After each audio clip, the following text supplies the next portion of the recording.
The name game.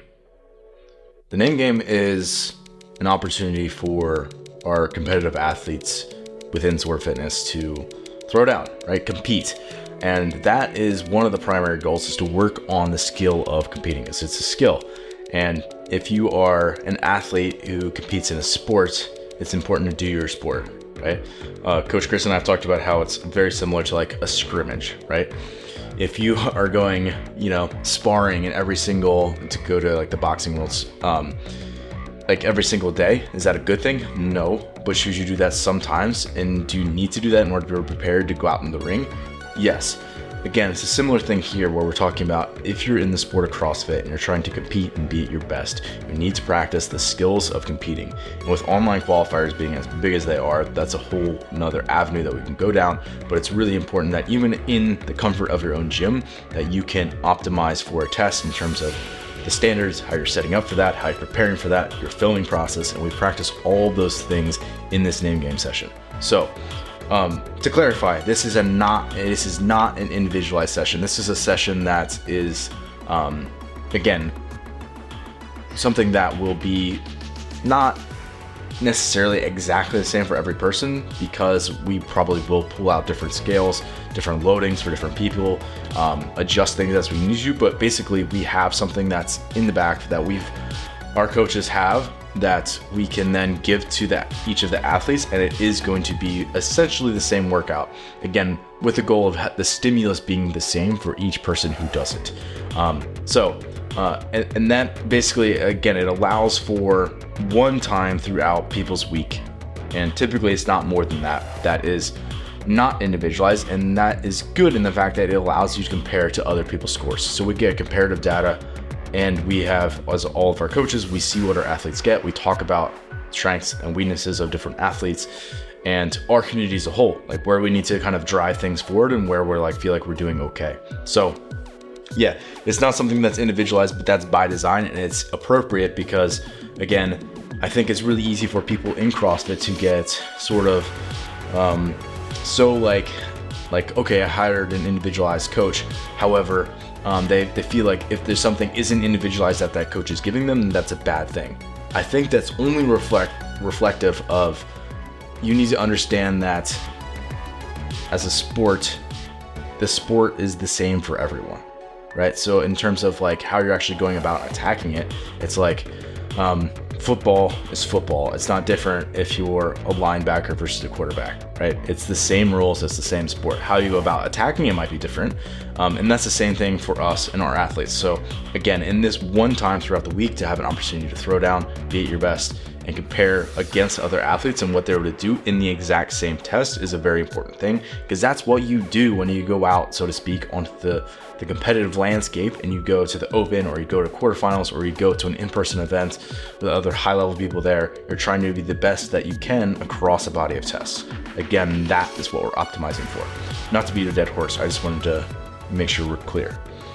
So that being said, I will leave in male and female calories. I will leave in male and female box heights. I will leave in sometimes different scaling options, because I want all the athletes to see what other people are being asked to do. And oftentimes, if you are getting scaled back, it's important that you know what the original workout was, because that's ultimately what you're trying to work towards. That being said, practically on the back end for us as coaches, I have a rough outline. Again, the name game itself is obviously going to be different every single week because it's a unique workout. However, there will be some sort of a rough outline that will change every 6 to 8 weeks on the back end of things, and then I coincide that with each of my individual design athletes' templates.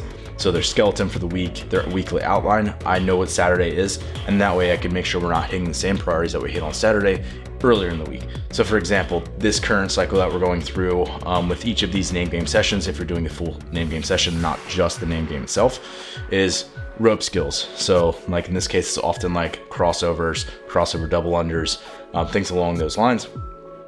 That's first, then jerk and snatch work. Then the name game workout itself. Then we have some legless rope climb work with a grip kind of finisher to that, and then an erg based finisher. So basically, threshold type intervals or above.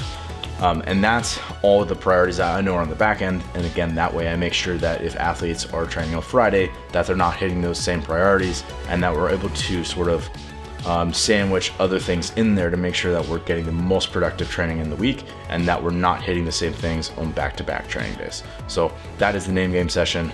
That is why we do it, and that is why you should join it as well.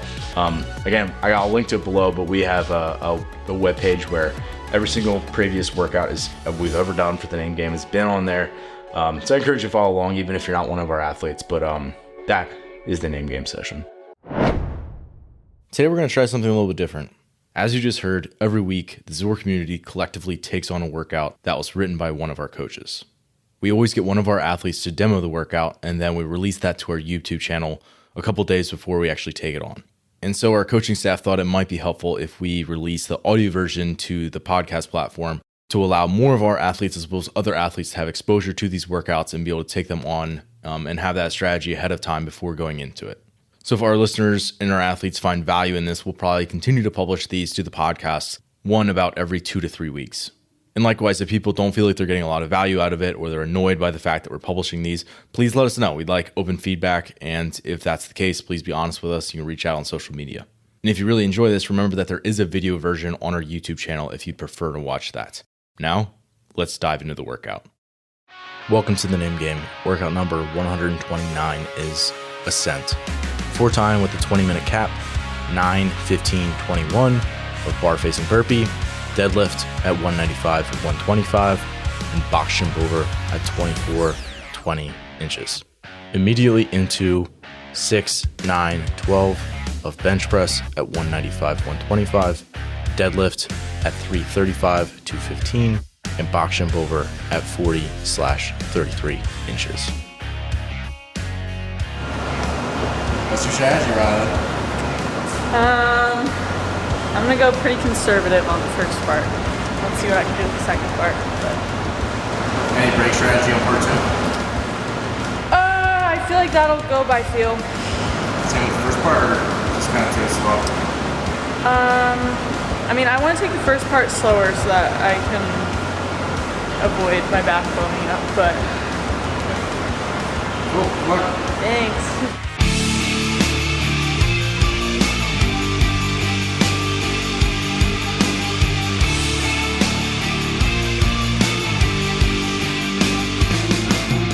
"21 burpees sucks in general." 3, 2, 1, go. And we're off. Ascent. So obviously this is named this because it's an ascending rep scheme, and usually we see descending rep schemes, especially in training where like the goal is to keep the power output pretty high, but this is in reverse. And Riley kind of mentioned that because it's that way, and that a lot of the second half of this, the 9, 6, 12 is at like really tough movements at like heavier loadings and a high box. So you just got to be really careful about how you start off pacing wise. So Day, how would you think about trying to like manage your output in this first part? It's I know it's kind of like the 21, 15, 9, or the inverse of that, right? Which is what's happening here. It's like kind of a trap. Those 9 it's gonna feel good. Like 9 deadlifts at 125 is not an issue. Like box jump overs at that, not an issue. Bar facing burpees are gonna feel great, right? But then once that fatigue accumulates after those box jump overs and going into 15, that's where I see people falling off. So with those 9 of the deadlifts, you can do it unbroken. I don't see an issue with that in that first round. But if you want to take a more conservative approach and preserve that grip, because there's going to be more deadlifts on that second part. Yep. Luckily, the rest of this workout isn't grippy, so it's really like your only grip there. So, but just like bar facing burpees and then box jump overs are just high fatigue movements, right? They'll spike that heart rate. So I think those are the ones that are going to be like the trap versus the deadlift. The tough thing about this is like it's not like rowing or running or like air bike where it's like a cyclical movement where you can really control your output. Like the only way to like slow these down without like if you slow down a deadlift that's at the same loading, it almost makes it harder rather than easier. So like right.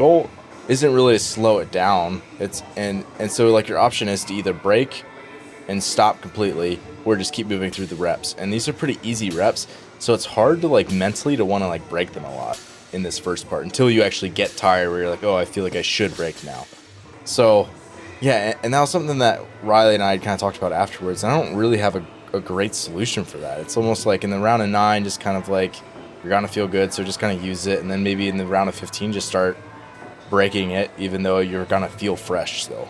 Right, and I think that's like you mentioned with like the monostructural movements like bikes, or if you're wearing a heart rate monitor when you run, like you usually know what cadence to go at, right? You know what wattage output is good for sustainable like long time domain or something like that, so you can definitely pace it. Like that's what we do when we're doing any Metcon, right? You kind of just stare at the screen and be like, okay, that's the RPMs I want to stay at. But when you're doing burpees and all that, it's just like you can't really, you don't have that gauge. So it's focusing a lot on the breathing and knowing what strategy works for you when it comes to this, because there are some strategies that work better for others versus like the breathing, the pacing, and all that. So just being familiar with that is going to be the helpful part of it. Yeah, and maybe that like, again, we got a 20-minute cap, and it's like for a lot of people, you're going to be working up to the cap, right? I would say majority of people are probably going to get capped on this workout. So like knowing that, it's like, oh, think of this more as like a 20-minute AMRAP than a, 21-15-9, right? So if you think about it more in that like mental framework, it's like, it really doesn't matter if I break this bar at the set of 9 or the set of 15, like provided I keep my heart rate nice and low. Like that's really what matters, is that I don't go crazy. And provided that I don't do that, then everything else doesn't really matter as much in terms of like how you actually break it, because it is just such a long piece. Right. Yeah, I mean, you can even tell like Riley's breathing pretty hard here. I mean, she is almost 5 minutes in already, and it's like, just again, it's like you want to just get through that first piece so that you can actually get to the second piece where you do want to rest, but you just got to kind of like, ride the line a little bit. And 21 burpees sucks in general, and this is after doing the first 2 rounds. So just like all that just accumulated is not fun. So just being really smart with that strategy. And you could tell when she was doing it, she was like, her burpees like looked more methodical. She wasn't like sprinting burpees. Like when she was falling to the floor, like she was like breathing, like you tell there was a little bit more thought into that versus just blend. Yep. And I think that was her trying to kind of like pull back the intensity of it and just like try to like monitor the heart rate a little bit and not let it get out of control. Because she's I mean, there's some fatigue, but it's not like it's like a max effort. It's more so the fact that like there's the daunting second half of this workout where it's like at some point everybody's going to transition over to that. And when you do that, it's like way, like the demands of that are way higher. Like you can't have a 180 beats per minute heart rate and just like blaze through that second part. Like you're going to have to be forced to stop and rest. So yeah, I feel like we're talking circles a little bit, but like basically like the takeaway is like you have to figure out a way to get through that part with the least amount of total fatigue going into the second part that you can. So let's look to the second part because she's about to finish up here. Starts with the bench press at 125 for ladies, 195 for the guys. Obviously, it's going to be a bit by feel because you are like, probably 7 to 10 minutes into the workout at this point. But how might you think about breaking that up? I think because they're like, the first part was more just fatigue on the lower body and all that. So bench press, like you probably feel pretty fresh there. If you have a good bench, like you go through those 6. Perfectly fine. Definitely no issue with breaking that up. The 9 is where I'd probably break it up, where like descending sets, maybe like you do like a 5-3-1, you could do 4-3-2, something of that sort. But I don't think that's going to be, for most people, that probably wouldn't be the trickiest part of it. It's mostly going to be those deadlifts at that higher weight, right? The deadlift into the box jump is definitely a tricky combo, and it's like either in my mind, at least, it's sort of like you either have the bench press or you don't. Like, if you're strong, it's like the bench press is almost a break. Like, it's not a break from, like, the upper body, but, like, you don't use your upper body. Like, you're not going to use your triceps and your chest for box jump overs and deadlifts. So That's really like that combo is the tough combo, and then the bench press is just what it is, and you can almost use it as a at least break for like the lower body at least. Right. Do you like deadlifting with a belt in workouts? I do, yeah. I'm a belter when it comes to when deadlifts. I feel like I'm weird. Like I only really like using a belt for squatting. Like I don't use it for like deadlifts. Like I will deadlift to a max without a belt, but above like 85% in squats, I'm like I kind of want my belt. Interesting. No, I think I'd rather deadlift with a belt versus squatting with a belt. I still use them for both, but like definitely deadlifts. That's the way most people are. I'm just weird. So the way Riley set this up was that she put, well, I kind of helped her with this, but we set up 3 bumper plates. That's a 3-inch bumper plate underneath the 30-inch box to get to the 33-inch height for females. And it does wobble a little bit, but I wasn't worried that I was going to like fall over on her. I would warm this up, and if you're someone who can do this RX, just do it. Like the idea is that it is super challenging, and it's probably going to be a little bit sketchy, but I wouldn't be surprised if we saw a higher box jump or something along those lines, or like a higher clear over or something in qualifiers and quarterfinals. Mm-hmm. So, and then for the guys, if you have 220 stacked on top of each other, just band them together so that they're not sliding when you jump on top. It's really easy to get your heels caught on the edge of the box and then it like push forward, and you don't want that to happen. It's not going to be a good day. Yeah, doing these high box jumps right after the deadlifts is probably not fun. It's like you kind of have to hold your breath when you're doing them a little bit too. It's like you really have to gear up for it, and it's like it can zap your legs, but it's also like that trunk flexion, like you're pulling your knees all the way up to your chest in that high of a box jump. How was her bench press? I think she's right around 200. Okay, so this is a good like rest for her in this part. Yeah, and she's smart with how she did it. Like you mentioned with the deadlift, she's not going slow. She's kind of using the bounce from her chest. Yeah, and that I feel like that just kind of happens naturally. Like if you can bench fast, you tend to bench fast, and like when they get grindy, they do. And there's not a whole lot you can do about it besides just like resting. And at that point, it's like you just kind of want to get through it. So yeah, sort of like handstand push-ups. Like you try not to make them grindy, and if you realize that you did one grindy, you just kind of have to stop. But like hopefully you don't do that until like the last round of whatever it is. It's like okay, then it's fine to get away with that. But if you're trying to hold off doing that as long as possible. I don't remember what Riley said, but the way she's resting, it kind of looks like her back's blowing up, which makes sense, but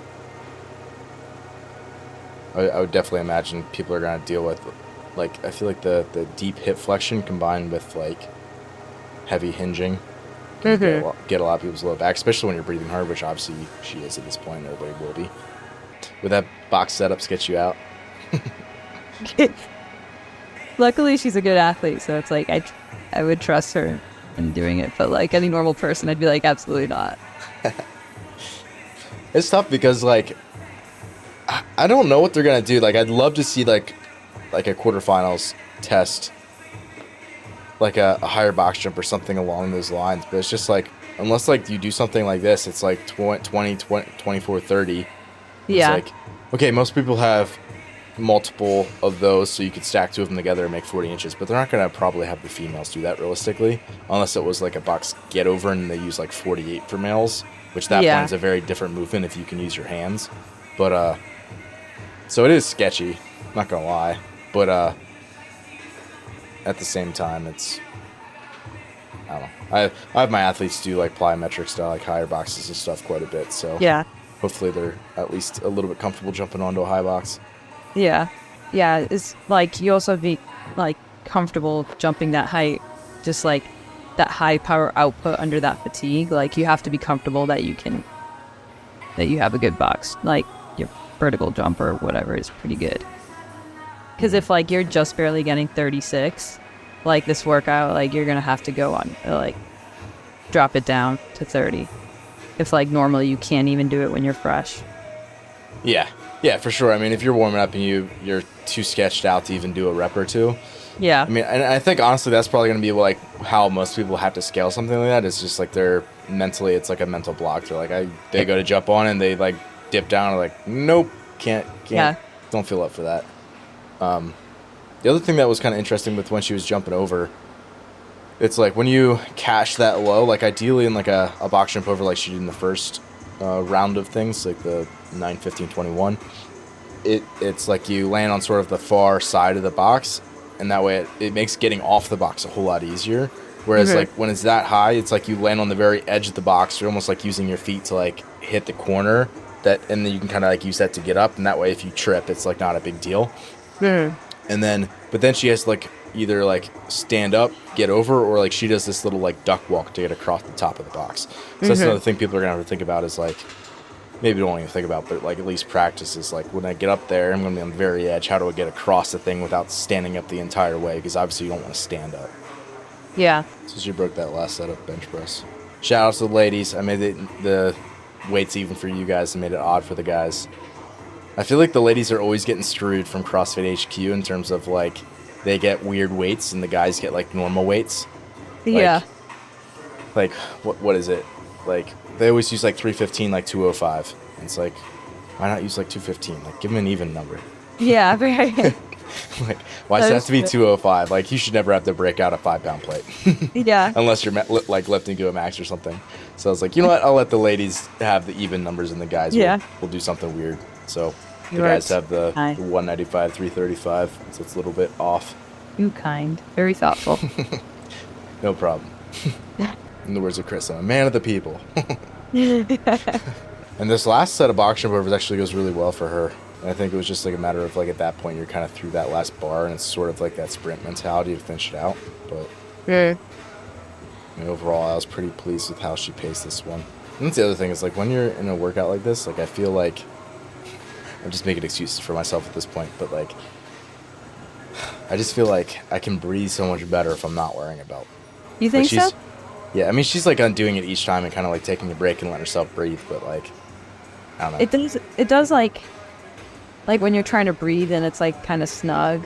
I do see that, like especially in a workout like this where you're just like breathing heavy the whole time.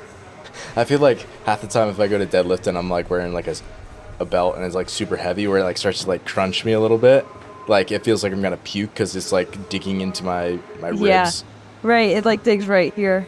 Yeah, like I can brace as hard as I want. If I'm pulling a max deadlift, like I'm gonna get crunched a little bit. You can see this duck walk here across the top of the box. Which the other thing, if you can get like the second step right on the, like she can see she puts like her toe over the lip of the box. That allows you to kind of, like your toe won't get stuck on the box if you do that. Versus if you kind of take 2 normal steps, it'll get caught. Like if anybody's ever like hopped off the back of like a tailgate of a truck or something, like it's a lot easier to get out if you like put like your toes over the lip and just let your feet kind of hang over the edge a little bit. Good job, Bradley. How was it? It's not nice. The first part like got your heart rate and then like blew your back up. So then the second part like your heart rate really chilled out, but my back was so blown up that it was like hard to move through it. So that was fun. What of the movements was the hardest? Honestly, I think the deadlifts. Like maybe just because my back was already like a little bit tight beforehand, but it just got really hard to pick it up towards the end. And then this was hard too, but yeah, the bench was the break. Were you happy with your execution? I don't know. I feel like I'm happy with the first part. I felt like I kept my pace kind of where I wanted it.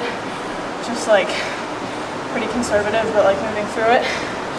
But the second part, I mean, I wish my back wouldn't have blown up so much, but I feel like I did what I could, so. Yeah, I'm pretty happy with it, just overall. Yeah. Nice job. Thanks. Alrighty, folks, it's that time. Be sure to submit your scores to the leaderboard at zorfitness.com/TNG. You're more than welcome to share this and take it on with some friends, and best of luck on the workout.